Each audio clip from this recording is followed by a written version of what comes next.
मुश्किल जिंदगी की शुरुआत। अदन बगीचे के बाहर आदम और हवा को बहुत सी मुश्किलों का सामना करना पड़ा। पहली बात, अब उन्हें खाना आसानी से नहीं मिलता था। इसके लिए उन्हें बड़ी मेहनत करनी पड़ती थी, क्योंकि वहां मीठे रसीले फलों के पेड़ नहीं थे। इसकी बजाय चारों तरफ सिर्फ कांटेदार झाड़ियां थी। आदम और हवा पर ये सारी मुसीबतें इसीलिए आई क्योंकि उन्होंने परमेश्वर की बात नहीं मानी और उससे दोस्ती तोड़ दी।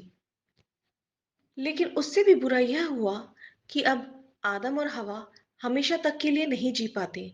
याद है, परमेश्वर ने उन्हें पहले ही बता दिया था कि अगर वे उस पेड़ का फल खाएंगे तो मर जाएंगे। उसके साथ वही हुआ।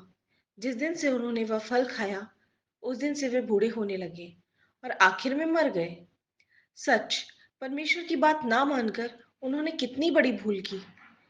जब आदम और हवा को अदन बगीचे से बाहर निकाल दिया गया, उसके बाद ही उनके बच्चे पैदा हुए। इसका मतलब यह हुआ कि अब उनके बच्चों को भी बूढ़ा होना और मरना पड़ेगा। काश आदम और हवा ने यहोवा का कहा माना होता, तब वे और उनके बच्चे सुख से रहते। इतना ही नहीं, वे सब आज भी जिंदा होते और हमेशा तक खुशी खुशी जीते।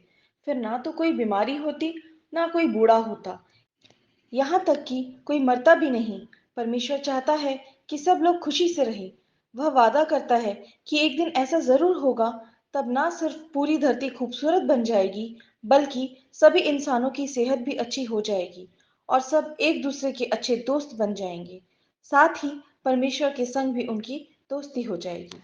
मगर परमेश्वर का कहना ना मानने की वजह से हवा की उसके साथ दोस्ती टूट गई।